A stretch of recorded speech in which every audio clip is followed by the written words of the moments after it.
سورۃ الجاسیہ، سورہ جاسیہ کا تعارف،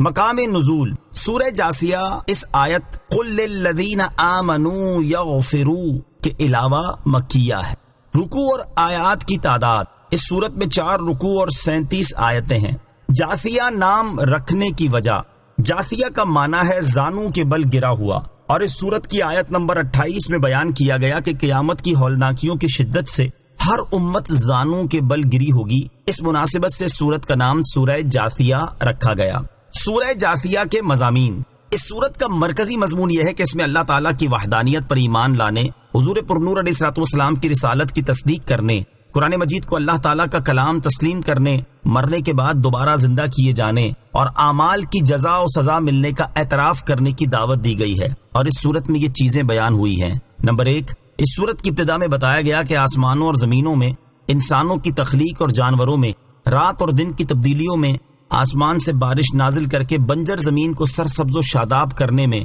اور ہواؤں کی گردش میں اللہ تعالیٰ کی قدرت اور وحدانیت کی نشانیاں موجود ہیں۔ تو ان نشانیوں کو جھٹلا کر مشرکین کون سی بات پر ایمان لائیں گے؟ نمبر 2، قرآن مجید کی آیتیں سن کر ایمان لانے سے تکبر کرنے والے، اپنے کفر پر قائم رہنے والے اور قرآن مجید کی آیتوں کا مذاق اڑانے والے اور اس کی ہدایت کو نہ ماننے والے کو جہنم کے دردناک عذاب کی وعید سنائی گئی۔ نمبر 3، اللہ تعالیٰ کی نعمتوں میں غور و فکر کرنے کی دعوت دی گئی، مسلمانوں کی اخلاقی تربیت فرمائی گئی، اور یہ بتایا گیا کہ جو نیک کام کرتا ہے تو اس کا فائدہ اسی کی ذات کو ہوگا، اور جو برے کام کرتا ہے تو ان کاموں کا وبال بھی اسی پر ہے۔ نمبر 4، بنی اسرائیل کو عطا کی جانے والی نعمتیں بیان کی گئیں، اور یہ بتایا گیا کہ تورات میں اللہ تعالیٰ نے بنی اسرائیل کو دین، حلال و حرام کے بیان اور تاجدار رسالت صلی اللہ علیہ وسلم کی تشریف آوری کے معاملے کی روشن دلیلیں دیں، لیکن انہوں نے سید المرسلین علیہ الصلوۃ والسلام کی جلوہ افروزی کے بعد اپنے منصب اور ریاست ختم ہو جانے کے اندیشے کی وجہ سے آپ کے ساتھ حسد کیا اور دشمنی مول لی، اور علم کے باوجود آپ علیہ الصلوۃ والسلام کی رسالت کے بارے میں اختلاف کیا۔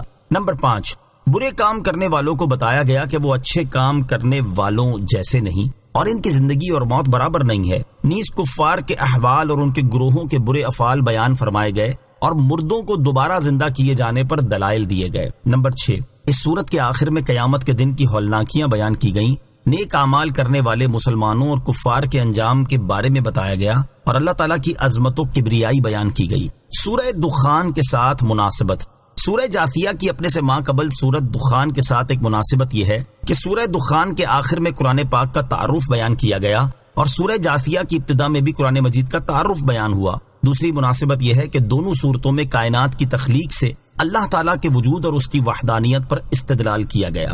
بسم اللہ الرحمن الرحیم۔ ترجمہ، اللہ کے نام سے شروع جو نہایت مہربان رحمت والا ہے۔ حامیم،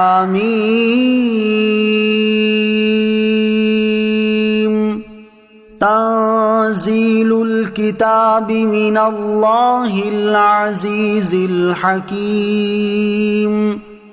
ترجمہ، حامیم، کتاب کا اتارنا اس اللہ کی طرف سے ہے جو عزت والا، حکمت والا ہے۔ حامیم،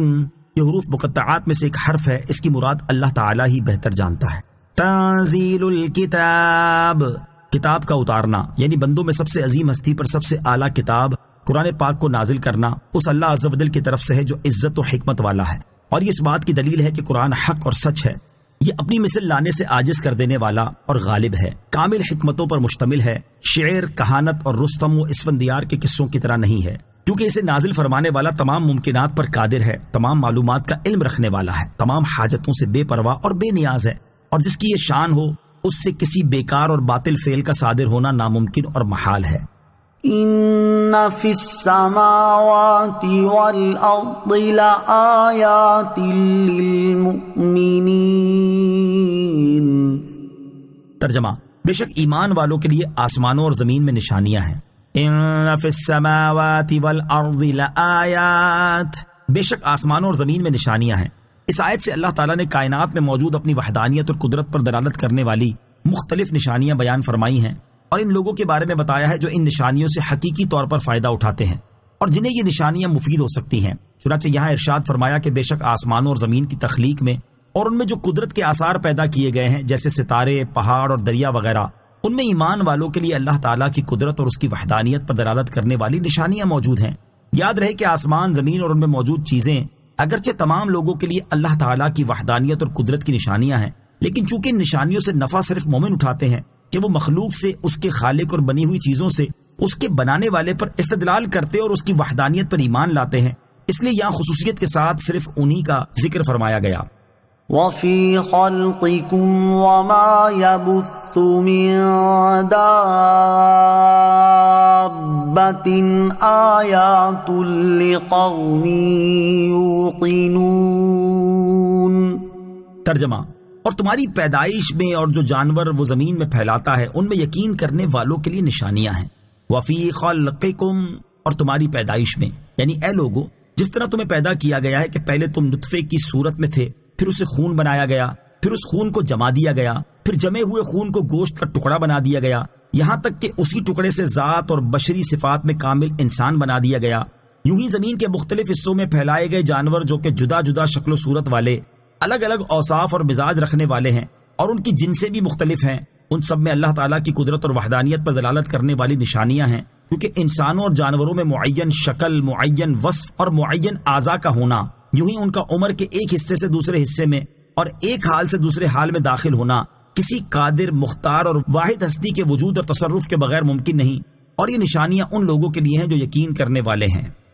واختلاف الليل والنهار وما أنزل الله من السماء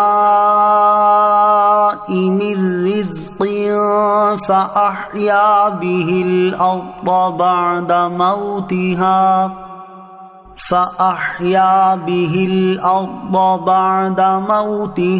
وتصريف الرياح آيات لقوم يعقلون۔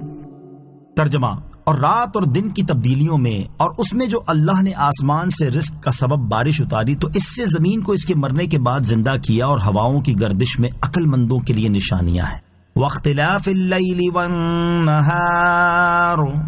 اور رات اور دن کی تبدیلیوں میں، اس آیت کا خلاصہ یہ ہے کہ رات اور دن کی تبدیلیوں میں کہ ان میں سے ایک جاتا ہے تو دوسرا آ جاتا ہے، کبھی رات چھوٹی ہوتی ہے اور دن بڑا، اور کبھی دن چھوٹا ہوتا ہے تو رات بڑی، کبھی یہ گرم ہوتے ہیں اور کبھی سرد، رات اندھیری ہوتی ہے اور دن روشن۔ اسی طرح آسمان کی جانب سے اللہ تعالیٰ جو بندوں کی روزی کا سبب یعنی بارش کا پانی نازل فرماتا ہے اور اس سے خشک اور بنجر زمین کو سیراب کر کے اسے سرسبز و شاداب بنا دیتا ہے، یوں ہی ہواؤں کی جو گردش ہے کہ کبھی جنوب کی طرف چلتی ہیں اور کبھی شمال کی طرف، کبھی مشرق اور کبھی مغرب کی طرف چلتی ہیں، کبھی گرم چلتی ہیں، کبھی سرد، کبھی نفع پہنچاتی ہیں تو کبھی نقصان، ان سب چیزوں اور ان کے احوال میں اللہ تعالیٰ کی قدرت اور وحدانیت پر دلالت کرنے والی نشانیاں ہیں، کیونکہ یہ سب کسی قادر، مختار، واحد، حکمت والی اور مہربان ہستی کے وجود اور تصرف کے بغیر ممکن نہیں، اور یہ نشانیاں ان لوگوں کے لیے ہیں جو عقل مند ہیں۔ اس سے معلوم ہوا کہ اللہ تعالیٰ کی قدرت کے دلائل جاننے کی نیت سے سائنس اور ریاضی کا علم حاصل کرنا عبادت ہے۔ قدرت کی نشانیوں سے فائدہ اٹھانے والے لوگ، یہاں کائنات میں اللہ تعالیٰ کی قدرت اور وحدانیت پر دلالت کرنے والی مختلف نشانیاں بیان فرمانے کے بعد ایک جگہ فرمایا ایمان والوں کے لیے نشانیاں ہیں، دوسری جگہ ارشاد فرمایا یقین کرنے والوں کے لیے نشانیاں ہیں، اور تیسری جگہ ارشاد فرمایا عقل مندوں کے لیے نشانیاں ہیں۔ اس کے بارے میں امام فخر الدین رازی رحمۃ اللہ تعالی فرماتے ہیں، میرے گمان کے مطابق اس ترتیب کا سبب یہ ہو سکتا ہے کہ اگر تم ایمان والے ہو تو ان دلائل کو سمجھ جاؤ گے، اور اگر تم فی الحال مومن نہیں بلکہ حق اور یقین کے طلبگار ہو تو ان دلائل کو سمجھو، اور اگر تم نہ ایمان والے اور نہ یقین کرنے والے لیکن کم از کم عقل سلیم رکھنے والوں میں سے ہو تو ان دلائل کی معرفت حاصل کرنے کی خوب کوشش کرو۔ تلك آیات اللہ نتلوها علیک بالحق فبأي حدیث بعد اللہ وآیاته یؤمنون۔ ترجمہ: یہ اللہ کی آیتیں ہیں جو ہم تم پر حق کے ساتھ پڑھتے ہیں، پھر لوگ اللہ اور اس کی آیتوں کو چھوڑ کر کون سی بات پر ایمان لائیں گے؟ تلک آیات اللہ،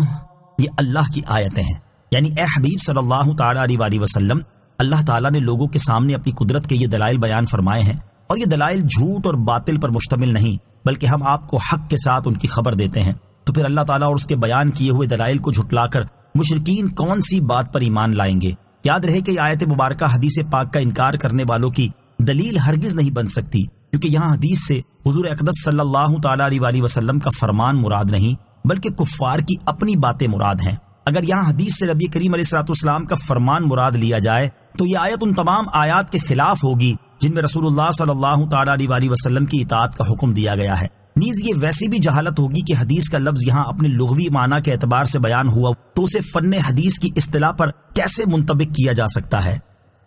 وَيْلٌ لِكُلِّ أَفَّاكٍ أَثِيمٍ يَسْمَعُ آيَاتِ اللَّهِ تُتْلَى عَلَيْهِ ثُمَّ يُصِرُّ مُسْتَكْبِرًا كَأَن لَّمْ يَسْمَعْهَا فَبَشِّرْهُ بِعَذَابٍ أَلِيمٍ۔ ترجمہ: ہر بڑے بہتان باندھنے والے گناہ گار کے لیے خرابی ہے جو اللہ کی آیتوں کو سنتا ہے کہ اس کے سامنے پڑھی جاتی ہیں، پھر تکبر کرتے ہوئے ضد پر ڈٹ جاتا ہے گویا اس نے ان آیتوں کو سنا ہی نہیں، تو ایسے کو دردناک عذاب کی خوشخبری سناؤ۔ ویلن، خرابی ہے۔ اس سے پہلی آیت میں بیان فرمایا گیا کہ کافر اللہ تعالیٰ اور اس کی آیتوں کو چھوڑ کر کون سی بات پر ایمان لائیں گے، اور جب وہ ایمان نہ لائے تو اس آیت سے ان کے لیے بہت بڑی وعید بیان کی جا رہی ہے۔ چنانچہ اس آیت اور اس کے بعد والی آیت کا خلاصہ یہ ہے کہ ہر بڑے بہتان باندھنے والے گناہ گار کے لیے خرابی ہے، اور یہ وہ شخص ہے جس کے سامنے قرآن کی آیتیں پڑھی جاتی ہیں تو وہ انہیں سن کر ایمان لانے سے تکبر کرتے ہوئے اپنے کفر پر اصرار کرتا ہے، اور وہ ایسا بن جاتا ہے گویا اس نے ان آیتوں کو سنا ہی نہیں۔ تو اے حبیب صلی اللہ تعالی علیہ وسلم، ایسے شخص کو قیامت کے دن جہنم کے دردناک عذاب کی خوشخبری سنا دو۔ مفسرین نے اس آیت مبارکہ کا شان نزول یہ بھی بیان کیا ہے کہ نضر بن حارث عجمی لوگوں جیسے رستم اور اسفندیار کے قصے کہانیاں سنا کر لوگوں کو قرآن پاک سننے سے روکتا تھا، اس کے بارے میں یہ آیت نازل ہوئی۔ یاد رہے کہ اس آیت کا نزول اگرچہ نضر بن حارث کے لیے ہے، لیکن اس وعید میں ہر وہ شخص داخل ہے جو دین کو نقصان پہنچائے اور ایمان لانے اور قرآن سننے سے تکبر کرے۔ وَإِذَا عَلِمَ مِنْ آيَاتِنَا شَيْئًا اتَّخَذَهَا هُزُوًا أُولَئِكَ لَهُمْ عَذَابٌ مُهِينٌ مِّن وَرَائِهِمْ جَهَنَّمُ وَلَا يُغْنِي عَنْهُم مَّا كَسَبُوا شَيْئًا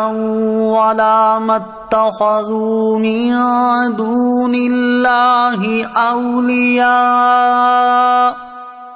وَلَهُمْ عَذَابٌ عَظِيمٌ۔ هَذَا هُدًى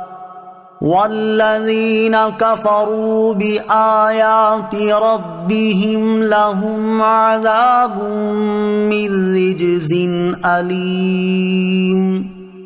ترجمہ: اور جب اسے ہماری آیتوں میں سے کسی کا علم ہوتا ہے تو اسے ہنسی بنا لیتا ہے، ان کے لیے ذلیل کر دینے والا عذاب ہے، ان کے پیچھے جہنم ہے اور ان کا کمایا ہوا مال انہیں کچھ کام نہ دے گا، اور نہ وہ جنہیں اللہ کے سوا انہوں نے مددگار بنا رکھا ہے، اور ان کے لیے بڑا عذاب ہے۔ یہ عظیم ہدایت ہے، اور جنہوں نے اپنے رب کی آیتوں کو نہ مانا ان کے لیے سخت تر عذاب میں سے دردناک عذاب ہے۔ وَإِذَا عَلِمَ مِنْ آيَاتِنَا شَيْئًا،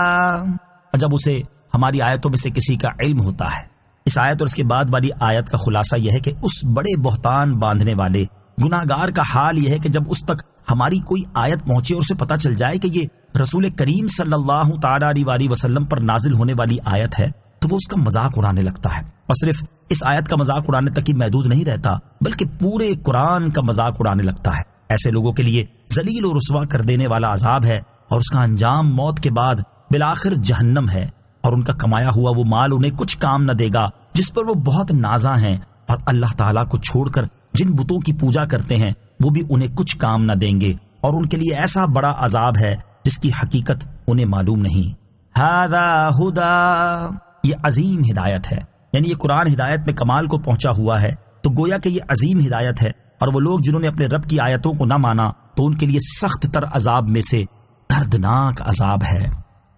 اللہ الذی سخر لکم البحر لتجری الفلک فیہ بأمرہ ولتبتغوا من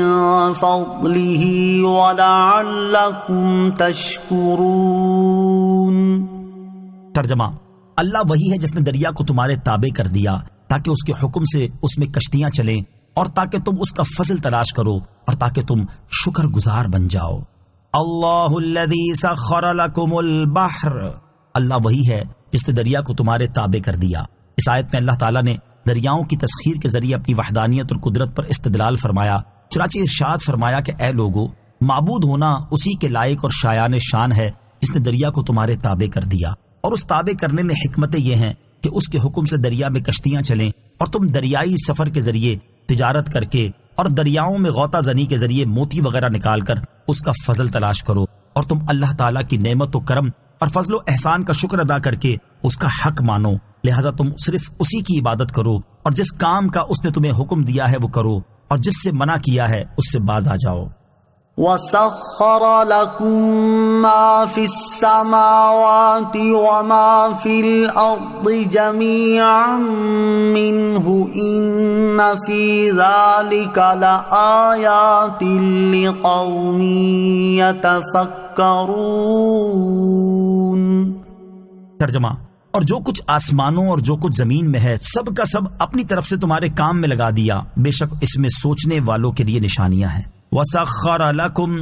اور تمہارے کام میں لگا دیا، یعنی اے لوگو، جو کچھ آسمان میں ہے جیسے سورج، چاند اور ستارے، اور جو کچھ زمین میں ہے جیسے جانور، درخت، پہاڑ اور کشتیاں وغیرہ، سب کا سب اللہ تعالیٰ نے اپنے فضل اور رحمت سے تمہارے فائدے اور مصلحت کے لیے کام میں لگا دیا ہے، لہذا تم اسی کی حمد کرو، اسی کی عبادت کرو، اور صرف اسے ہی معبود مانو، کیونکہ تمہیں یہ نعمتیں دینے میں اس کا کوئی شریک نہیں، بلکہ تم پر اتنے سارے انعامات کرنے میں وہ یکتا ہے۔ بے شک اس میں اللہ تعالیٰ کی وحدانیت اور قدرت پر ان لوگوں کے لیے عظیم الشان نشانیاں ہیں جو اللہ تعالیٰ کی صنعتوں میں غور و فکر کرتے ہیں اور ان دلائل میں غور کر کے نصیحت حاصل کرتے ہیں۔ اللہ تعالیٰ کی ذات میں نہیں بلکہ اس کی تخلیق میں غور و فکر کرنا چاہیے۔ یہاں ایک بات ذہن نشین رکھیں کہ غور و فکر اللہ تعالیٰ کی ذات میں نہیں کرنا چاہیے، بلکہ اللہ تعالیٰ کی بنائی ہوئی چیزوں میں کرنا چاہیے، کیونکہ اللہ تعالیٰ کی ذات میں غور و فکر کرنا بعض اوقات کفر تک پہنچا دیتا ہے، کیونکہ وہ انسانی عقل سے ماورا ہے، جبکہ اللہ کی بنائی ہوئی چیزوں میں غور و فکر کرنا ایمان کی سعادتوں سے سرفراز کر دیتا ہے، جیسا کہ حضرت عبداللہ بن عمر رضی اللہ تعالیٰ عنہما سے مروی ہے۔ تاجدار رسالت صلی اللہ تعالیٰ علیہ وآلہ وسلم نے ارشاد فرمایا، اللہ تعالیٰ کی نعمتوں میں غور و فکر کرو اور اللہ تعالیٰ کی ذات میں غور و فکر نہ کرو۔ اور حضرت عبداللہ بن عمر رضی اللہ تعالیٰ عنہما سے روایت ہے، نبی اکرم صلی اللہ تعالیٰ علیہ وآلہ وسلم نے ارشاد فرمایا، شیطان تم میں سے کسی ایک کے پاس آ کر کہتا ہے، آسمان کو کس نے پیدا کیا، زمین کو کس نے پیدا کیا؟ وہ جواب دیتا ہے کہ اللہ تعالیٰ نے پیدا کیا۔ پھر شیطان سوال کرتا ہے کہ اللہ تعالیٰ کو کس نے پیدا کیا؟ جب تم میں سے کوئی ایک ایسا سوال سنے تو کہہ دے کہ میں اللہ تعالیٰ اور اس کے رسول پر ایمان لایا۔ قل للذین آمنوا یغفروا للذین لا یرجون ایام اللہ لیجزی قوما بما کانوا یکسبون۔ ترجمہ: تم ایمان والوں سے فرماؤ کہ ان لوگوں سے درگزر کرے جو اللہ کے دنوں کی امید نہیں رکھتے، تاکہ اللہ ایک قوم کو ان کی کمائی کا بدلہ دے۔ قل للذین آمنوا، تم ایمان والوں سے فرماؤ۔ اللہ تعالیٰ نے اپنی وحدانیت، قدرت اور حکمت کے دلائل بیان فرمانے کے بعد اس آیت سے مسلمانوں کی اخلاقی تربیت فرمائی ہے۔ اس آیت میں اللہ تعالیٰ کے دنوں سے مراد وہ دن ہے جو اللہ تعالیٰ نے ایمان والوں کی مدد کے لیے مقرر فرمائے ہیں، یا ان دنوں سے وہ واقعات مراد ہیں جن میں وہ اپنے دشمنوں کی پکڑ فرماتا ہے، اور ان دنوں کی امید نہ رکھنے والوں سے مراد کفار ہے۔ آیت کا معنی یہ ہے کہ کفار سے جو ایذا پہنچے اور ان کے کلمات جو تکلیف پہنچائیں، مسلمان ان سے درگزر کریں اور ان سے جھگڑا نہ کریں، تاکہ اللہ تعالیٰ اس قوم کو ان کے احسانات کا بدلہ دے جنہوں نے دشمنوں کی طرف سے ملنے والی اذیتوں پر صبر کیا۔ اس آیت کے شان نزول کے بارے میں کئی قول ہیں، ان میں سے 3 سماعت کیجیے۔ نمبر 1، غزوہ بنی مصطلق میں مسلمان بیر مریسیع پر اترے۔ یہ کنواں تھا۔ عبداللہ بن ابی منافق نے اپنے غلام کو پانی کے لیے بھیجا اور وہ دیر سے واپس آیا تو اس نے غلام سے سبب دریافت کیا۔ اس نے کہا، حضرت عمر رضی اللہ تعالیٰ عنہ کنویں کے کنارے پر بیٹھے تھے جب تک نبی کریم علیہ الصلوۃ والسلام کی اور حضرت ابوبکر صدیق رضی اللہ تعالیٰ عنہ کی مشقیں نہ بھر گئیں، اس وقت تک انہوں نے کسی کو پانی بھرنے نہ دیا۔ یہ سن کر اس بدبخت نے ان حضرات کی شان میں گستاخانہ کلمے کہے۔ حضرت عمر رضی اللہ تعالیٰ عنہ کو اس کی خبر ہوئی تو آپ تلوار لے کر تیار ہوئے۔ اس پر یہ آیت نازل ہوئی۔ اس شان نزول کے مطابق یہ آیت مدنی ہوگی۔ نمبر 2، مقاتل کا قول ہے کہ قبیلہ بنی غفار کے ایک شخص نے مکہ مکرمہ میں حضرت عمر رضی اللہ تعالیٰ عنہ کو گالی دی تو آپ نے اسے پکڑنے کا ارادہ کیا۔ اس پر یہ آیت نازل ہوئی۔ نمبر 3، جب یہ آیت من ذا الذی یقرض اللہ قرضا حسنا نازل ہوئی تو فنحاس یہودی نے کہا کہ محمد صلی اللہ تعالی علیہ وسلم کا رب محتاج ہو گیا، معاذ اللہ تعالی۔ اس کی یہ بات سن کر حضرت عمر رضی اللہ تعالیٰ عنہ نے تلوار کھینچی اور اس کی تلاش میں نکلے، لیکن حضور انور علیہ الصلوۃ والسلام نے آدمی بھیج کر انہیں واپس بلا لیا۔ من عمل صالحا فلنفسه ومن اساء فعليها ثم الى ربكم ترجعون۔ ترجمہ، جو نیک کام کرے تو اپنی ذات کے لیے ہی کرتا ہے اور جو برائی کرے تو وہ اسی پر ہے، پھر تم اپنے رب کی طرف ہی لوٹائے جاؤ گے۔ من عمل صالحا فلنفسه، جو نیک کام کرے تو اپنی ذات کے لیے، یعنی جو شخص ایسے نیک کام کرے جن سے اللہ تعالیٰ کی رضا حاصل کرنا مقصود ہو تو وہ اپنی ذات کے لیے ہی کرتا ہے کہ ان نیک اعمال کا فائدہ اور ثواب اسے ہی ملے گا، اور جو برے کام کرے تو اس کا وبال بھی اسی پر ہے کہ وہی اپنے برے کاموں کا نقصان اور عذاب برداشت کرے گا۔ پھر تم مرنے کے بعد اپنے اس رب عز و جل کی طرف ہی لوٹائے جاؤ گے جو تمہارے تمام امور کا مالک ہے۔ وہ نیکوں اور بدوں کو ان کے اعمال کی جزا دے گا، لہٰذا تم اس ملاقات کی تیاری کرو۔ ہر شخص اپنے اعمال اور انجام پر غور کرے۔ اس آیت میں نیک اعمال کرنے کی ترغیب بھی دی گئی ہے اور برے اعمال کرنے سے ڈرایا بھی گیا ہے، لہٰذا ہر ایک کو چاہیے کہ وہ اپنے اعمال اور ان کے انجام پر غور کرے۔ اگر کوئی نفس و شیطان کے بہکاوے میں آ کر برے اعمال میں مصروف ہو تو اسے چاہیے کہ برے اعمال سے سچی توبہ کر کے نیک اعمال شروع کر دے تاکہ ان کی سزا سے بچ سکے، اور جو برے اعمال سے بچتے ہوئے نیک اعمال میں مشغول ہو تو اسے چاہیے کہ مزید نیک اعمال کرے تاکہ آخرت کا توشہ زیادہ سے زیادہ جمع ہو جائے۔ نیکی کا فائدہ اور گناہ کا نقصان نیکی اور گناہ کرنے والے کو ہونے کے بارے میں ایک اور مقام پر اللہ تعالیٰ ارشاد فرماتا ہے، ان احسنتم احسنتم لانفسکم وان اسأتم فلها۔ ترجمہ، اگر تم بھلائی کرو گے تو تم اپنے لیے ہی بہتر کرو گے، اور اگر تم برا کرو گے تو تمہاری جانوں کے لیے ہی ہوگا۔ اور ارشاد فرمایا، من کفر فعلیہ کفرہ ومن عمل صالحا فلانفسہم یمہدون۔ ترجمہ، اس نے کفر کیا تو اس کے کفر کا وبال اسی پر ہے، اور جو اچھا کام کرے وہ اپنے ہی کے لیے تیاری کر رہے ہیں۔ وَلَقَدْ آتَيْنَا بَنِي إِسْرَائِيلَ الْكِتَابَ وَالْحُكْمَ وَالنُّبُوَّةَ وَرَزَقْنَاهُم مِّنَ الطَّيِّبَاتِ وَفَضَّلْنَاهُمْ عَلَى الْعَالَمِينَ۔ ترجمہ، اور بے شک ہم نے بنی اسرائیل کو کتاب اور حکومت اور نبوت عطا فرمائی، اور ہم نے انہیں ستھری روزیاں دی اور انہیں ان کے زمانے والوں پر فضیلت بخشی۔ وَلَقَدْ آتَيْنَا بَنِي إِسْرَائِيلَ الْكِتَابَ، اور بے شک ہم نے بنی اسرائیل کو کتاب عطا فرمائی۔ اس آیت میں اللہ تعالیٰ نے اپنے حبیب علیہ الصلوۃ والسلام کو تسلی دیتے ہوئے ارشاد فرمایا کہ اے پیارے حبیب صلی اللہ تعالیٰ علیہ وآلہ وسلم، آپ اپنی قوم کے کفر پر غمزدہ نہ ہوں، اور اپنی تسلی کے لیے بنی اسرائیل کے حالات میں غور فرمائیں کہ ہم نے بنی اسرائیل کو تورات عطا فرمائی، انہیں حکومت دی، اور ان میں بکثرت انبیاء علیہ الصلوۃ والسلام پیدا کر کے نبوت کی عظیم نعمت سے سرفراز کیا۔ ہم نے انہیں فرعون اور اس کی قوم کے مال و دولت اور شہروں کا مالک کر کے اور ان پر من و سلوہ نازل فرما کر وسعت کے ساتھ حلال رزق عطا فرمایا، اور انہیں ان کے زمانے میں جہان والوں پر فضیلت بخشی، لیکن انہوں نے ان نعمتوں کا شکر ادا نہیں کیا۔ وَآتَيْنَاهُمْ بَيِّنَاتٍ مِّنَ الْأَمْرِ فَمَا اخْتَلَفُوا إِلَّا مِن بَعْدِ مَا جَاءَهُمُ الْعِلْمُ بَغْيًا بَيْنَهُمْ إِنَّ رَبَّكَ يَقْضِي بَيْنَهُمْ يَوْمَ الْقِيَامَةِ فِيمَا كَانُوا فِيهِ يَخْتَلِفُونَ۔ ترجمہ، اور ہم نے انہیں اس کام کی روشن دلیلیں دیں تو انہوں نے اپنے پاس علم آ جانے کے بعد ہی آپس کے حسد کی وجہ سے اختلاف کیا تھا۔ بے شک تمہارا رب قیامت کے دن ان کے درمیان اس بات کا فیصلہ کر دے گا جس میں وہ اختلاف کرتے ہیں۔ وَآتَيْنَاهُمْ بَيِّنَاتٍ مِّنَ الْأَمْرِ، اور ہم نے انہیں اس معاملے کی روشن دلیلیں دیں۔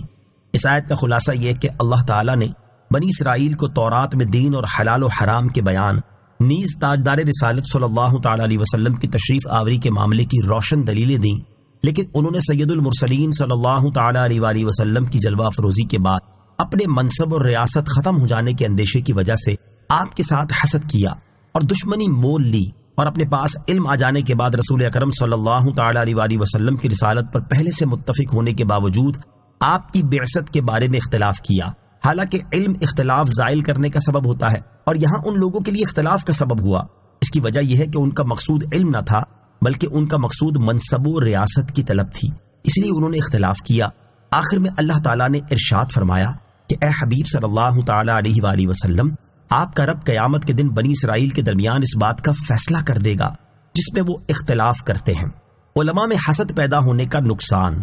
اس آیت سے معلوم ہوا کہ علم اختلاف کو زائل کرنے والا اور جھگڑے مٹانے والا ہے، لیکن جب عالم میں حسد پیدا ہو جائے تو علم اختلاف کو زائل کرنے اور جھگڑے مٹانے کی بجائے بڑھا دیتا ہے۔ افسوس ہمارے زمانے میں بھی علماء کی ایک تعداد ایسی ہے جو باطنی گناہوں کا یا تو علم ہی نہیں رکھتے، یا پھر علم رکھنے کے باوجود ایک دوسرے سے اختلاف اور آپس میں انتشار کا شکار ہیں، اور اس کا بنیادی سبب ایک دوسرے سے حسد کرنا ہے۔ علماء کے باہمی حسد کی وجہ بیان کرتے ہوئے امام محمد غزالی رحمۃ اللہ تعالی علیہ فرماتے ہیں، ایک عالم دوسرے عالم سے تو حسد کرتا ہے لیکن کسی عبادت گزار سے حسد نہیں کرتا،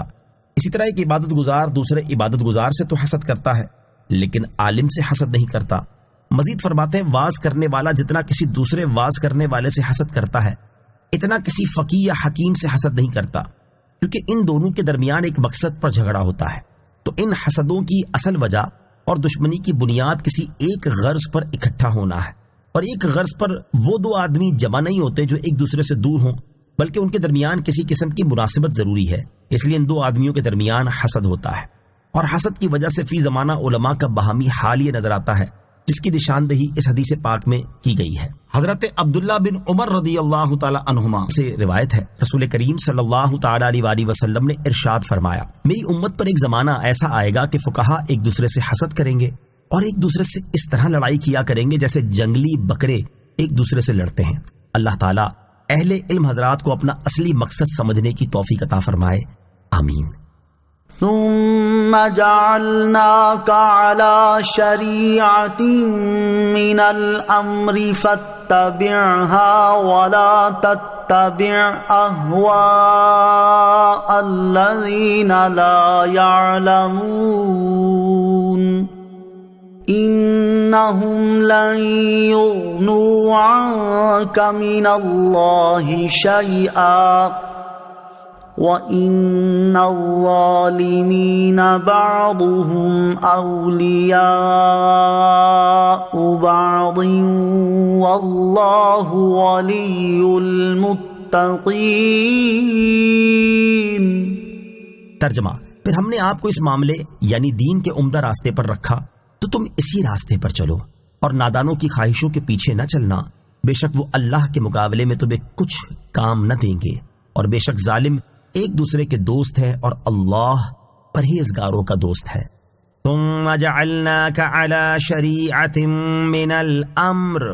پھر ہم نے آپ کو دین کے معاملے میں عمدہ راستے پر رکھا۔ اس آیت اور اس کے بعد والی آیت کا خلاصہ یہ ہے کہ اے حبیب صلی اللہ تعالی علیہ وآلہ وسلم، ہم نے بنی اسرائیل کے بعد آپ کو دین کے معاملے میں عمدہ راستے یعنی اسلام پر رکھا، لہٰذا آپ اسی راستے پر چلیں اور اس کے احکامات نافذ کریں، اور قریش کے نادان سردار جو آپ کو اپنے دین کی دعوت دیتے ہیں ان کی خواہشوں کے پیچھے نہ چلنا، کیونکہ وہ آپ کو اللہ تعالیٰ کے مقابلے میں کچھ کام نہ دیں گے، اور بے شک کافر صرف دنیا میں ایک دوسرے کے دوست ہیں جبکہ آخرت میں ان کا کوئی دوست نہیں، اور اللہ تعالیٰ سے ڈرنے والے مومنین کا دنیا میں بھی اللہ تعالیٰ دوست ہے اور آخرت میں بھی وہی دوست ہے۔ هذا بصائر للناس وهدى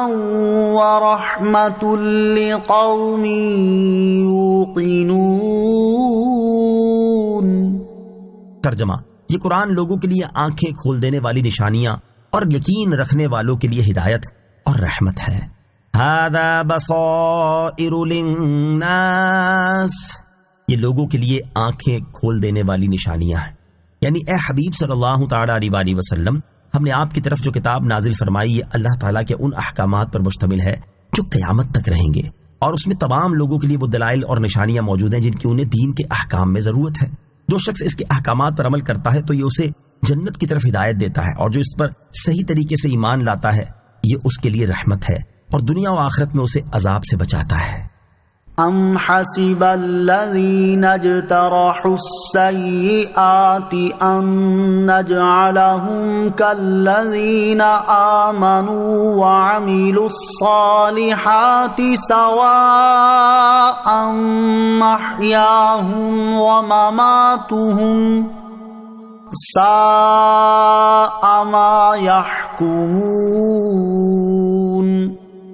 ترجمہ، کیا جن لوگوں نے برائیوں کا ارتکاب کیا کیا وہ یہ سمجھتے ہیں کہ ہم انہیں ان جیسا کر دیں گے جو ایمان لائے اور انہوں نے اچھے کام کیے؟ کیا ان کی زندگی اور موت برابر ہوگی؟ وہ کیا ہی برا حکم لگاتے ہیں۔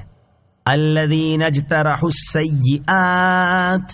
کہ جن لوگوں نے برائیوں کا ارتکاب کیا۔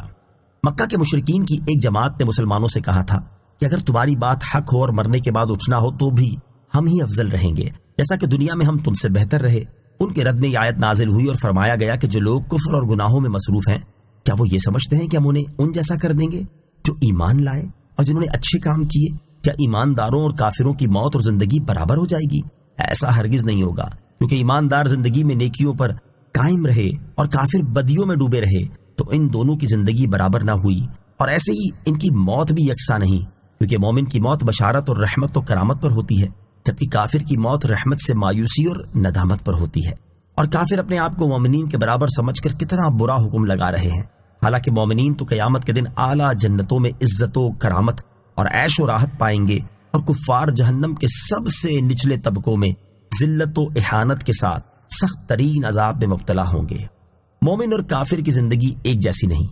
اس آیت سے معلوم ہوا کہ مومن اور کافر کی زندگی ایک جیسی نہیں، اسی طرح دونوں کی موت میں بھی فرق ہے۔ اس سے ان لوگوں کو نصیحت حاصل کرنی چاہیے جو نہ صرف خود اپنی صورت، سیرت اور زندگی کافروں کی طرح بنائے ہوئے ہیں، بلکہ دوسروں کو بھی صورت و سیرت میں کفار کی طرح ہونے کی دعوت دینے میں مصروف ہیں۔ حالانکہ کسی مسلمان کی یہ شان نہیں کہ وہ صورت اور سیرت میں کفار کی طرح بنے، بلکہ مسلمان کی شان تو یہ ہے کہ صورت اور سیرت میں کفار سے ممتاز رہے۔ اسی مناسبت سے یہاں ہم چند وہ اعمال بیان کرتے ہیں جن سے مسلمانوں اور کفار میں فرق کیا جاتا ہے۔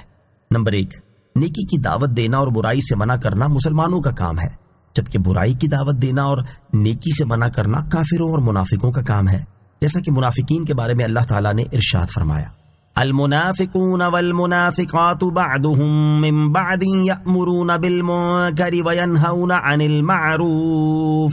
ترجمہ، منافق مرد اور منافق عورتیں سب ایک ہی ہیں، برائی کا حکم دیتے ہیں اور بھلائی سے منع کرتے ہیں۔ اور مسلمانوں کے بارے میں ارشاد فرمایا، والمؤمنون والمؤمنات بعضهم اولیاء بعض یأمرون بالمعروف وینہون عن المنکر۔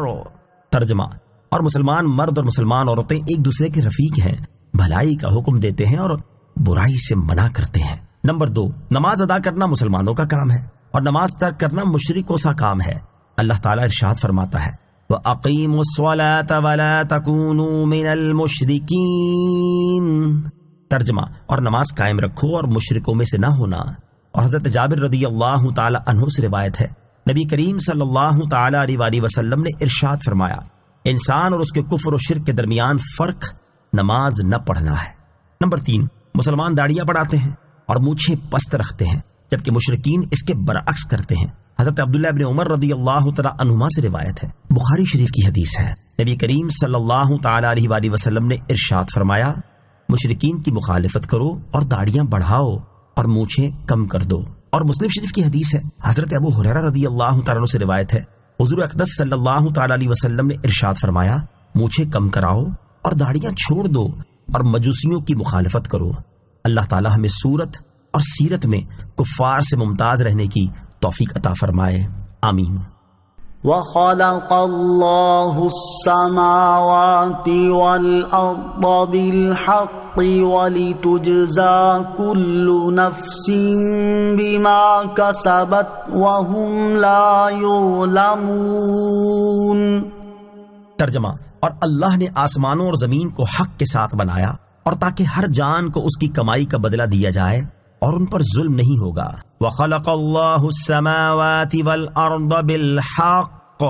اور اللہ نے آسمان اور زمین کو حق کے ساتھ بنایا۔ ارشاد فرمایا کہ اللہ تعالیٰ نے آسمان اور زمین کو حق کے ساتھ با مقصد بنایا تاکہ یہ تخلیق اللہ تعالیٰ کی قدرت اور اس کی وحدانیت پر دلالت کرے، اور تاکہ ہر جان کو اس کی نیکی اور بدی کا بدلہ دیا جائے اور ان پر ثواب کی کمی یا عذاب کی زیادتی کے ساتھ ظلم نہیں ہوگا۔ اس آیت سے معلوم ہوا کہ اس عالم کی پیدائش سے عدل اور رحمت کا اظہار کرنا مقصود ہے، اور یہ پوری طرح قیامت ہی میں ہو سکتا ہے کہ اہل حق اور اہل باطل میں امتیاز کامل ہو، مخلص مومن جنت کے درجات میں ہوں اور نافرمان کافر جہنم کے درکات میں ہوں۔ یاد رہے کہ قیامت کے دن بعض مجرموں کو معافی دے دینا اور اطاعت گزاروں کو ان کے عمل سے زیادہ ثواب عطا فرما دینا اللہ تعالیٰ کا رحم و کرم ہے، جبکہ بعض لوگوں کے اعمال ضبط ہو جانا ان کے اپنے قصور کی وجہ سے ہوگا، نہ کہ یہ ان پر اللہ تعالیٰ کا ظلم ہوگا، کیونکہ اللہ تعالیٰ ظلم کرنے سے پاک ہے۔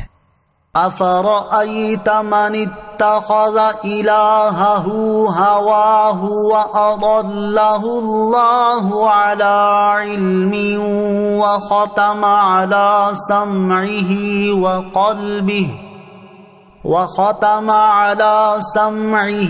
وَقَلْبِهِ وَجَعَلَ عَلَىٰ بَصَرِهِ غِشَاوَةً فمن يهديه من بعد الله افلا تذكرون۔ ترجمہ، بھلا دیکھو تو وہ جس نے اپنی خواہش کو اپنا خدا بنا لیا اور اللہ نے اسے علم کے باوجود گمراہ کر دیا اور اس کے کان اور دل پر مہر لگا دی اور اس کی آنکھوں پر پردہ ڈال دیا، تو اللہ کے بعد اسے کون راہ دکھائے گا؟ تو کیا تم نصیحت حاصل نہیں کرتے؟ افرأیت،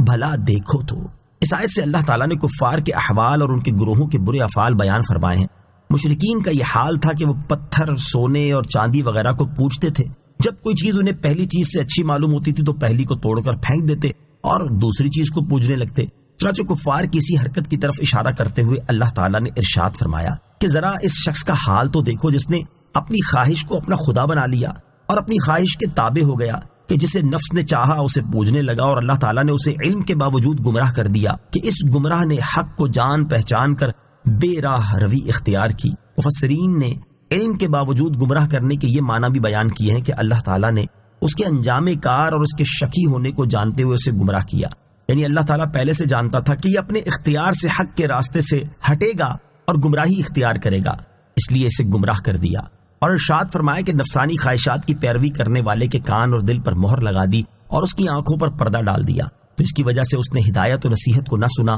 نہ سمجھا اور نہ ہی راہ حق کو دیکھا، تو اللہ تعالیٰ کے گمراہ کرنے کے بعد اب اسے کوئی راہ نہیں دکھا سکتا۔ تو اے لوگو، کیا تم اس سے نصیحت حاصل نہیں کرتے؟ نفسانی خواہشات کی پیروی دنیا اور آخرت کے لیے بہت نقصان دہ ہے۔ اس آیت سے معلوم ہوا کہ نفسانی خواہشات کی پیروی دنیا اور آخرت دونوں کے لیے بہت نقصان دہ ہے۔ نفسانی خواہشات کی پیروی کی مذمت بیان کرتے ہوئے اللہ تعالیٰ ارشاد فرماتا ہے وَمَنْ أَضَلُّ مِمَّنِ اتَّبَعَ هَوَاهُ بِغَيْرٍ هُدًى مِّنَ اللَّهِ۔ ترجمہ، اور اس سے بڑھ کر گمراہ کون جو اللہ کی طرف سے ہدایت کے بغیر اپنی خواہش کی پیروی کرے۔ اور ارشاد فرماتا ہے وَلَا تَتَّبِعِ الْهَوَىٰ فَيُضِلَّكَ عَن سَبِيلِ اللَّهِ إن الذين يضلون عن سبيل الله لهم عذاب شديد بما نسوا يوم الحساب۔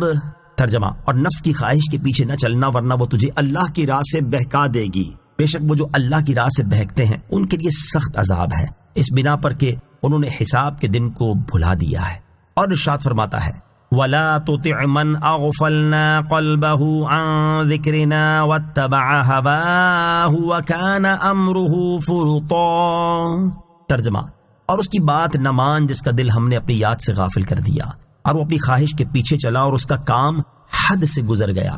کثیر احادیث میں بھی نفسانی خواہشات کی پیروی کرنے کی بہت مذمت بیان کی گئی ہے۔ ان میں سے یہاں 5 احادیث سماعت کیجیے۔ حدیث نمبر 1، حضرت انس بن مالک رضی اللہ تعالی عنہ سے روایت ہے، سرکار دو عالم صلی اللہ تعالی علیہ وآلہ وسلم نے ارشاد فرمایا 3 چیزیں ہلاکت میں ڈالنے والی ہیں۔ نمبر 1 وہ بخل جس کی اطاعت کی جائے، نمبر 2 وہ نفسانی خواہشات جن کی پیروی کی جائے، نمبر 3 آدمی کا اپنے آپ کو اچھا سمجھنا۔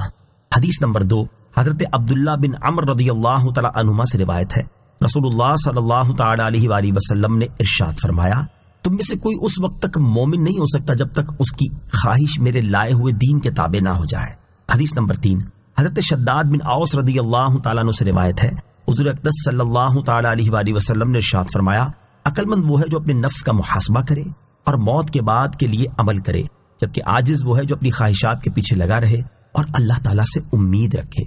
حدیث نمبر 4 حضرت ابو ثعلبہ رضی اللہ تعالی عنہ سے روایت ہے، سرور عالم صلی اللہ تعالی علیہ وسلم نے ارشاد فرمایا، تم پر اچھی باتوں کا حکم دینا اور بری باتوں سے روکنا بھی ضروری ہے، یہاں تک کہ جب تم بخل کرنے والے کی اطاعت، نفسانی خواہشات کی پیروی، دنیا سے پیار اور ہر صاحب رائے کو اپنی رائے اچھی سمجھنے والا دیکھو تو تم پر اپنی فکر کرنا لازم ہے۔ حدیث نمبر 5 حضرت ابو ہریرہ رضی اللہ تعالی عنہ سے روایت ہے، تاجدار رسالت صلی اللہ تعالی علیہ وآلہ وسلم نے ارشاد فرمایا، جب اللہ تعالیٰ نے جنت پیدا کی تو حضرت جبرائیل علیہ السلام سے فرمایا، جاؤ اسے دیکھو۔ وہ گئے، اسے اور جو نعمتیں اس میں جنتیوں کے لیے اللہ تعالیٰ نے تیار کی ہیں انہیں دیکھا، پھر آئے اور عرض کی، یا رب تیری عزت کی قسم جو اس کے بارے میں سنے گا وہ اس میں داخل ہوگا۔ پھر اللہ تعالیٰ نے اسے مشقتوں سے گھیر دیا اور فرمایا، جبریل جاؤ اسے دیکھ کر آؤ۔ وہ گئے اور اسے دیکھا، پھر آئے اور عرض کی، یا رب عز و جل تیری عزت کی قسم مجھے خطرہ ہے کہ جنت میں کوئی داخل نہ ہو سکے گا۔ پھر جب اللہ تعالیٰ نے آگ پیدا کی تو فرمایا، جبریل جاؤ اور اسے دیکھو۔ وہ گئے اور اسے دیکھا، پھر آئے اور عرض کی، یا رب عز و جل تیری عزت کی قسم جو اس کے بارے میں سنے گا وہ اس میں داخل نہ ہوگا۔ اللہ تعالیٰ نے اسے لذتوں سے گھیر دیا، پھر فرمایا، جبریل اسے دیکھو۔ وہ گئے اور اسے دیکھ کر عرض کی، یا رب تیری عزت کی قسم مجھے خطرہ ہے کہ اس میں داخل ہوئے بغیر کوئی نہ بچے گا۔ اللہ تعالیٰ ہمیں نفسانی خواہشات کی پیروی سے بچنے اور قرآن و حدیث کے احکامات پر عمل کرنے کی توفیق عطا فرمائے، آمین۔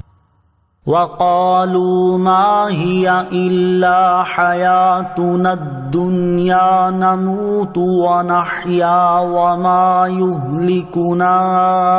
إِلَّا الدَّهْرُ وَمَا لَهُم بِذَلِكَ مِنْ عِلْمٍ إِنْ هُمْ إِلَّا يَظُنُّونَ۔ ترجمہ، اور انہوں نے کہا، زندگی تو صرف ہماری دنیاوی زندگی ہی ہے، ہم مرتے ہیں اور جیتے ہیں اور ہمیں زمانہ ہی ہلاک کرتا ہے اور انہیں اس کا کچھ علم نہیں، وہ صرف گمان دوڑاتے ہیں۔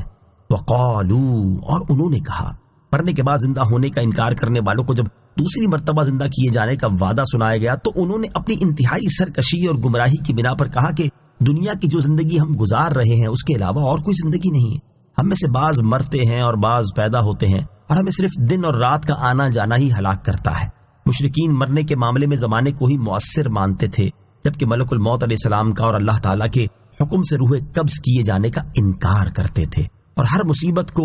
دہر اور زمانے کی طرف منسوب کرتے تھے۔ اس لیے انہوں نے یہ کہا، اللہ تعالیٰ نے ارشاد فرمایا کہ وہ یہ بات علم و یقین کی بنا پر نہیں کہتے بلکہ واقعے کے برخلاف صرف گمان دوڑاتے ہیں۔ زمانے کو برا کہنا ممنوع ہے۔ یہاں ایک مسئلہ یاد رکھیں کہ مصیبتوں اور تکلیفوں کو زمانے کی طرف منسوب کرنا اور ناگوار مصیبتیں آنے پر زمانے کو برا کہنا ممنوع ہے، کیونکہ احادیث میں اس کی ممانعت آئی ہے۔ چنانچہ حضرت ابو ہریرہ رضی اللہ تعالی عنہ سے روایت ہے، حضور پر نور صلی اللہ تعالی علیہ وآلہ وسلم نے فرمایا کہ اللہ تعالیٰ ارشاد فرماتا ہے، آدم کی اولاد زمانے کو گالیاں دیتی ہے جبکہ زمانے کا خالق میں ہوں، رات اور دن میرے قبضے میں ہے۔ یہی آج کل کے دہریوں کی حالت ہے جو دہر یعنی زمانے کی طرف سے ہی سب کچھ منسوب کرتے ہیں اور خدا کا انکار کرتے ہیں، اگرچہ انہیں آج تک اس بات کی کوئی دلیل نہیں ملی کہ اگر کوئی خالق نہیں ہے تو مخلوق کیسے وجود میں آ گئی۔ دہریے ابھی تک بے معنی و فضول تھیوریاں پیش کرنے میں لگے ہوئے ہیں، اور حقیقت یہ ہے کہ یہ لوگ قیامت تک دنیا کے وجود میں آنے کی کوئی توجہ نہیں کر سکتے جب تک کہ خالق کے حقیقی کے وجود کو تسلیم نہیں کریں گے۔ وَإِذَا تُتْلَى عَلَيْهِمْ آيَاتُنَا بَيِّنَاتٍ مَا كَانَ حُجَّتَهُمْ إِلَّا أَن قَالُوا ائْتُوا بِآبَائِنَا إِن كُنتُمْ صَادِقِينَ۔ ترجمہ، اور جب ان پر ہماری روشن آیتیں پڑھی جاتی ہیں تو ان کی جوابی دلیل صرف یہ ہوتی ہے کہ کہتے ہیں اگر تم سچے ہو تو ہمارے باپ دادا کو لے آؤ۔ وَإِذَا تُتْلَى عَلَيْهِمْ آيَاتُنَا بَيِّنَاتٍ، اور جب ان پر ہماری روشن آیتیں پڑھی جاتی ہیں، یعنی جب ان مشرکین کے سامنے قرآن پاک کی وہ آیتیں پڑھی جاتی ہیں جن میں اس بات کی دلیلیں مذکور ہیں کہ اللہ تعالیٰ مخلوق کو ان کی موت کے بعد دوبارہ زندہ کرنے پر قادر ہے، اور وہ کفار ان دلیلوں کا جواب دینے سے عاجز ہو جاتے ہیں، تو ان کی جوابی دلیل صرف یہ ہوتی ہے کہ اگر تم مردوں کو دوبارہ زندہ کیے جانے کی بات میں سچے ہو تو ہمارے باپ دادا کو زندہ کر کے لے آؤ تاکہ ہم دوبارہ زندہ ہونے پر یقین کر لیں۔ قل اللہ یحییکم ثم یمیتکم ثم یجمعکم الی یوم القیامة لا ریب فیہ ولکن اکثر الناس لا یعلمون۔ ترجمہ، تم فرماؤ اللہ تمہیں زندگی دیتا ہے پھر وہ تمہیں مارے گا، پھر تم سب کو قیامت کے دن اکٹھا کرے گا جس میں کوئی شک نہیں، لیکن بہت آدمی نہیں جانتے۔ قل، تم فرماؤ، یعنی اے حبیب صلی اللہ تعالی علیہ وسلم، آپ ان لوگوں سے فرما دیں کہ تم پہلے بے جان نطفہ تھے، اس کے بعد اللہ تعالیٰ نے تمہیں زندگی دی، پھر وہ تمہاری عمریں پوری ہونے کے وقت تمہیں مارے گا، پھر تم سب کو زندہ کر کے قیامت کے دن اکٹھا کرے گا جس میں کوئی شک نہیں۔ تو جو پروردگار عز و جل ایسی قدرت والا ہے، وہ تمہارے باپ دادا کو زندہ کرنے پر بھی یقیناً قادر ہے، وہ سب کو زندہ کرے گا۔ لیکن بہت سے آدمی اس بات کو نہیں جانتے کہ اللہ تعالیٰ مردوں کو زندہ کرنے پر قادر ہے، اور ان کا نہ جاننا اس وجہ سے ہے کہ وہ زندہ کیے جانے کے دلائل کی طرف مائل نہیں ہوتے اور نہ ہی ان میں غور کرتے ہیں۔ وَلِلَّهِ مُلْكُ السَّمَاوَاتِ وَالْأَرْضِ وَيَوْمَ تَقُومُ السَّاعَةُ يَوْمَئِذٍ يَخْسَرُ الْمُبْطِلُونَ۔ ترجمہ، اور آسمانوں اور زمین کی سلطنت اللہ ہی کے لیے ہے، اور جس دن قیامت قائم ہوگی اس دن باطل والے خسارہ پائیں گے۔ وَلِلَّهِ مُلْكُ السَّمَاوَاتِ وَالْأَرْضِ، اور آسمانوں اور زمین کی سلطنت اللہ ہی کے لیے ہے۔ اس سے پہلی آیت میں اللہ تعالیٰ نے بیان فرمایا کہ وہ پہلی بار زندہ کرنے پر قادر ہے اور دوسری بار بھی زندہ کرنے پر قادر ہے، اور اس آیت میں زندہ کرنے کی قدرت ہونے پر اللہ تعالیٰ نے ایک عام فہم دلیل بیان فرمائی کہ آسمانوں اور زمین کی تمام ممکن چیزوں پر اللہ تعالیٰ قادر ہے، اور جب تمام ممکن چیزوں میں اللہ تعالیٰ کی قدرت ثابت ہے، اور یہ بات بھی ثابت ہے کہ مرنے کے بعد زندگی مل جانا ممکن ہے، کیونکہ اگر زندگی ملنا ممکن نہ ہو تو پہلی بار بھی زندگی نہ ملتی، تو اس سے ثابت ہو گیا کہ اللہ تعالیٰ دوبارہ زندہ کرنے پر بھی قادر ہے۔ وَيَوْمَ تَقُومُ السَّاعَةُ، اور جس دن قیامت قائم ہوگی۔ حشر و نشر کے ممکن ہونے کو بیان کرنے کے بعد اللہ تعالیٰ نے آیت کے اس حصے سے قیامت کے احوال کی تفصیل بیان فرمائی ہے۔ چنانچہ ارشاد فرمایا کہ جس دن قیامت قائم ہوگی اس دن جہنمی ہونے کی صورت میں کافروں کا نقصان میں ہونا ظاہر ہو جائے گا۔ وَتَرَى كُلَّ أُمَّةٍ جَاثِيَةً كُلُّ أُمَّةٍ تُدْعَى إِلَى كِتَابِهَا الْيَوْمَ تُجْزَوْنَ مَا كُنتُمْ تَعْمَلُونَ هَذَا كِتَابُنَا يَنطِقُ عَلَيْكُمْ بِالْحَقِّ إِنَّا كُنَّا نَسْتَنسِخُ مَا كُنتُمْ تَعْمَلُونَ۔ ترجمہ، اور تم ہر گروہ کو زانوں کے بل گرے ہوئے دیکھو گے، ہر گروہ اپنے نامہ اعمال کی طرف بلایا جائے گا اور کہا جائے گا کہ آج تمہیں تمہارے اعمال کا بدلہ دیا جائے گا، یہ ہمارا لکھا ہوا ہے جو تم پر حق بولتا ہے، بے شک ہم لکھتے رہے تھے جو تم کیا کرتے تھے۔ وَتَرَى كُلَّ أُمَّةٍ جَاثِيَةً، اور تم ہر گروہ کو زانوں کے بل گرے ہوئے دیکھو گے۔ اس آیت اور اس کے بعد والی آیت کا خلاصہ یہ ہے کہ اے حبیب صلی اللہ تعالی علیہ وسلم، تم قیامت کے دن یہ منظر بھی دیکھو گے کہ ہر دین والے زانوں کے بل گرے ہوئے ہوں گے، کیونکہ وہ خوفزدہ ہوں گے اور اپنے اعمال کے بارے میں سوالات کیے جانے اور حساب کے لیے جانے کی وجہ سے بے چین ہوں گے۔ ہر دین والا اپنے اعمال نامے کی طرف بلایا جائے گا اور ان سے کہا جائے گا کہ آج تمہیں تمہارے اعمال کا بدلہ دیا جائے گا، اور یہ وہ اعمال نامہ ہے جسے لکھنے کا ہم نے فرشتوں کو حکم دیا تھا، یہ کسی کمی زیادتی کے بغیر تمہارے خلاف تمہارے عملوں کی گواہی دے گا۔ بے شک ہم نے فرشتوں کو تمہارے عمل لکھنے کا حکم دیا تھا، تو گویا تمہارے اعمال ہم ہی لکھ رہے تھے۔ فَأَمَّا الَّذِينَ آمَنُوا وَعَمِلُوا الصَّالِحَاتِ فَيُدْخِلُهُمْ رَبُّهُمْ فِي رَحْمَتِهِ ذَلِكَ هُوَ الْفَوْزُ الْمُبِينُ۔ ترجمہ، تو وہ جو ایمان لائے اور انہوں نے اچھے کام کیے ان کا رب انہیں اپنی رحمت میں داخل فرمائے گا، یہی کھلی کامیابی ہے۔ فَأَمَّا الَّذِينَ آمَنُوا وَعَمِلُوا الصَّالِحَاتِ، تو وہ جو ایمان لائے اور انہوں نے اچھے کام کیے۔ اس آیت میں اللہ تعالیٰ نے قیامت کے دن اطاعت گزاروں کا انجام بیان فرمایا ہے۔ چنانچہ ارشاد فرمایا کہ وہ لوگ جو دنیا میں ایمان لائے اور انہوں نے اللہ تعالیٰ کی وحدانیت کا اقرار کیا اور کسی چیز کو اللہ تعالیٰ کا شریک نہیں ٹھہرایا، اور جن کاموں کا اللہ تعالیٰ نے حکم دیا وہ کام کیے، اور جن کاموں سے منع کیا ان سے رک گئے، تو اللہ تعالیٰ انہیں اپنی رحمت کے صدقے جنت میں داخل فرمائے گا۔ اور قیامت کے دن یہی بڑی کامیابی ہے۔ اخروی کامیابی حاصل کرنے کی کوشش زیادہ کی جائے۔ اس سے معلوم ہوا کہ قیامت کے دن جہنم سے نجات مل جانا اور جنت میں داخلہ نصیب ہو جانا ہی حقیقی طور پر بڑی کامیابی ہے۔ لہذا ہر شخص کو چاہیے کہ وہ دنیا کی ناپائیدار کامیابی حاصل کرنے کے مقابلے میں آخرت کی ہمیشہ رہنے والی کامیابی حاصل کرنے کی زیادہ کوشش کرے، جیسا کہ ایک اور مقام پر اللہ تعالیٰ نے ارشاد فرمایا، ان هذا لهو الفوز العظیم لمثل هذا فلیعمل العاملون۔ ترجمہ، بے شک یہی بڑی کامیابی ہے، ایسی ہی کامیابی کے لیے عمل کرنے والوں کو عمل کرنا چاہیے۔ اللہ تعالیٰ ہمیں آخرت میں کامیابی حاصل کرنے کے لیے بھرپور کوشش کرنے کی توفیق عطا فرمائے، آمین۔ آیت فَأَمَّا الَّذِينَ آمَنُوا وَعَمِلُوا الصَّالِحَاتِ سے حاصل ہونے والی معلومات۔ اس آیت سے دو باتیں معلوم ہوئیں۔ نمبر ایک، جب تک اللہ تعالیٰ کی رحمت کسی شخص کی دستگیری نہ کرے اس وقت تک کوئی شخص محض اپنی نیکیوں کی وجہ سے جنتی نہیں ہو سکتا۔ نمبر دو، ایمان کے ساتھ تقویٰ بھی ضروری ہے اور کوئی شخص نیک اعمال سے بے پرواہ نہیں ہو سکتا۔ وَأَمَّا الَّذِينَ كَفَرُوا أَفَلَمْ تَكُنْ آيَاتِي تُتْلَى عَلَيْكُمْ فَاسْتَكْبَرْتُمْ وَكُنْتُمْ قَوْمًا مُجْرِمِينَ۔ ترجمہ، اور جو کافر ہوئے ان سے فرمایا جائے گا کیا تمہارے سامنے میری آیتیں نہ پڑھی جاتی تھی تو تم تکبر کرتے تھے اور تم مجرم لوگ تھے۔ وَأَمَّا الَّذِينَ كَفَرُوا، اور جو کافر ہوئے، ارشاد فرمایا کہ جن لوگوں نے دنیا میں اللہ تعالیٰ کی وحدانیت کا انکار کیا اور اسے یکتا معبود نہ مانا، ان سے قیامت کے دن فرمایا جائے گا کیا دنیا میں تمہارے سامنے میری آیتیں نہ پڑھی جاتی تھیں؟ ضرور پڑھی جاتی تھیں، لیکن تم انہیں نہیں سنتے، ان پر ایمان لانے اور حق بات قبول کرنے سے تکبر کرتے تھے، اور تم اللہ تعالیٰ کے ساتھ کفر کرنے والے، گناہوں میں مشغول رہنے والے، قیامت کی تصدیق نہ کرنے والے، ثواب اور سزا پر ایمان نہ لانے والے لوگ تھے۔ مفتی احمد یار خان نعیمی رحمۃ اللہ تعالی فرماتے ہیں، اس آیت میں ان کفار کا ذکر ہے جن تک نبی کی تعلیم پہنچی اور انہوں نے قبول نہ کی، لیکن وہ لوگ جو فطرت کے زمانے میں گزر گئے اگر موحد یعنی اللہ تعالیٰ کی وحدانیت کو ماننے والے تھے تو نجات پائیں گے، اگر مشرک تھے تو پکڑے جائیں گے، مگر ان سے یہ سوال نہ ہوگا کیونکہ ان تک آیات الہیہ پہنچی ہی نہیں۔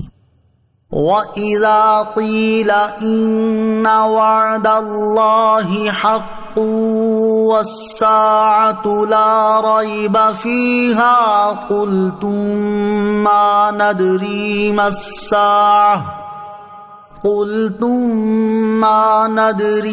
السَّاعَةُ إِن نَّظُنُّ إِلَّا ظَنًّا وَمَا نَحْنُ بِمُسْتَيْقِنِينَ وَبَدَا لَهُمْ سَيِّئَاتُ مَا عَمِلُوا وَحَاقَ بِهِم مَّا كَانُوا بِهِ يَسْتَهْزِئُونَ۔ ترجمہ، اور جب کہا جاتا کہ بے شک اللہ کا وعدہ سچا ہے اور قیامت میں کوئی شک نہیں تو تم کہتے تھے ہم نہیں جانتے قیامت کیا چیز ہے، ہمیں تو یوں ہی کچھ گمان سا ہوتا ہے اور ہمیں یقین نہیں ہے، اور ان کے لیے ان کے اعمال کی برائیاں کھل جائیں گی اور انہیں وہی عذاب گھیر لے گا جس کی وہ ہنسی اڑاتے تھے۔ وَإِذَا قِيلَ، اور جب کہا جائے گا، یعنی اس وقت ان کفار سے یہ بھی کہا جائے گا جب تم سے کہا جاتا تھا کہ بے شک اللہ تعالیٰ کا وعدہ سچا ہے جو اس نے اپنے بندوں سے کیا کہ وہ مرنے کے بعد زندہ کیے جائیں اور اپنی قبروں سے اٹھائے جائیں گے، اور قیامت جس کے بارے میں انہیں خبر دی گئی کہ اللہ تعالیٰ اسے بندوں کے حشر کے لیے قائم فرمائے گا اور اس دن انہیں حساب کے لیے جمع کرے گا، اس کے آنے میں کوئی شک نہیں، تو تم اللہ تعالیٰ کے وعدے کو جھٹلاتے ہوئے اور اس کی قدرت کا انکار کرتے ہوئے کہتے تھے ہم نہیں جانتے قیامت کیا چیز ہے، اور کہتے ہیں کہ ہمیں تو یوں ہی قیامت آنے کا کچھ گمان سا ہوتا ہے لیکن ہمیں اس کے آنے کا یقین نہیں ہے۔ اس سے معلوم ہوا کہ عقائد کے معاملے میں بے یقینی کی کیفیت تباہ کن ہوتی ہے۔ وَبَدَا لَهُمْ سَيِّئَاتُ مَا عَمِلُوا، اور ان کے لیے ان کے اعمال کی برائیاں کھل گئیں۔ اس آیت کی تفسیر یہ ہے کہ آخرت میں کفار کے سامنے ان کے دنیا میں کیے ہوئے برے اعمال انتہائی بری شکلوں میں ظاہر ہوں گے اور ان پر وہی عذاب اتر پڑے گا اور انہیں گھیر لے گا جس کی دنیا میں ہنسی اڑاتے تھے۔ وقيل اليوم ننساكم كما نسيتم لقاء يومكم هذا ومأواكم النار وما لكم من ناصرين. ترجمہ: اور فرمایا جائے گا آج ہم تمہیں چھوڑ دیں گے جیسے تم نے اپنے اس دن کے ملنے کو بھلایا ہوا تھا، اور تمہارا ٹھکانہ آگ ہے اور تمہارا کوئی مددگار نہیں. وقیلا، اور فرمایا جائے گا، ارشاد فرمایا کہ ان کافروں سے قیامت کے دن فرمایا جائے گا آج ہم تمہیں جہنم کے عذاب میں اسی طرح چھوڑ دیں گے جس طرح تم نے دنیا میں ایمان قبول کرنے اور اس دن کی ملاقات کے لیے عمل کرنے کو چھوڑا ہوا تھا. تمہارا ٹھکانہ جہنم کی آگ ہے اور تمہارا کوئی مددگار نہیں جو تمہیں اس عذاب سے بچا سکے. ذالکم بأنکم اتخذتم آیات اللہ ہزوا وغرتکم الحیاۃ الدنیا فالیوم لا یخرجون منہا ولا هم یستعتبون. ترجمہ: یہ اس لیے ہے کہ تم نے اللہ کی آیتوں کا ٹھٹھا مذاق بنایا اور دنیا کی زندگی نے تمہیں فریب دیا، تو آج نہ وہ آگ سے نکالے جائیں گے اور نہ ان سے اللہ کو راضی کرنے کا مطالبہ ہوگا. ذالکم بأنکم اتخذتم آیات اللہ ہزوا، یہ اس لیے ہے کہ تم نے اللہ کی آیتوں کا ٹھٹھا مذاق بنایا، یعنی تمہیں یہ سزا اس لیے دی گئی ہے کہ تم نے دنیا میں اللہ تعالیٰ کی آیتوں کا ٹھٹھا مذاق بنایا اور دنیا کی زندگی نے تمہیں فریب دیا کہ تم اس کے عاشق ہو گئے، اور تم نے مرنے کے بعد اٹھنے اور حساب ہونے کا انکار کر دیا. تو آج نہ وہ آگ سے نکالے جائیں گے اور نہ ہی اب ان سے یہ مطلوب ہے کہ وہ توبہ کر کے اور ایمان و طاعت اختیار کر کے اپنے رب عز و جل کو راضی کریں، کیونکہ اس دن کوئی عذر اور توبہ قبول نہیں. فَلِلَّهِ الْحَمْدُ رَبِّ السَّمَاوَاتِ وَرَبِّ الْأَرْضِ رَبِّ الْعَالَمِينَ وَلَهُ الْكِبْرِيَاءُ فِي السَّمَاوَاتِ وَالْأَرْضِ وَهُوَ الْعَزِيزُ الْحَكِيمُ. ترجمہ: تو اللہ ہی کے لیے سب خوبیاں ہیں جو آسمانوں کا رب اور زمین کا رب، سارے جہان کا رب ہے، اور آسمانوں اور زمین میں اسی کے لیے بڑائی ہے اور وہی عزت والا حکمت والا ہے. فَلِلَّهِ الْحَمْدُ، تو اللہ ہی کے لیے سب خوبیاں ہیں. اس کا معنی یہ ہے کہ تم اس اللہ عز و جل کی حمد بیان کرو جو تمہارا رب ہے، آسمانوں اور زمینوں میں موجود تمام چیزوں کا اور سارے جہان کا رب ہے، کیونکہ جس کی ربوبیت ایسی عام ہو تو اس کی حمد و ثنا کرنا ہر اس چیز پر لازم ہے جس کا وہ رب ہے. وَلَهُ الْكِبْرِيَاءُ، اسی کے لیے بڑائی ہے، یعنی اللہ تعالیٰ کی بڑائی بیان کرو کیونکہ آسمانوں اور زمین میں اس کی عظمت، قدرت، سلطنت اور بڑائی کے آثار ظاہر ہیں، اور وہی عزت والا حکمت والا ہے. آمنت باللہ صدق اللہ العظیم.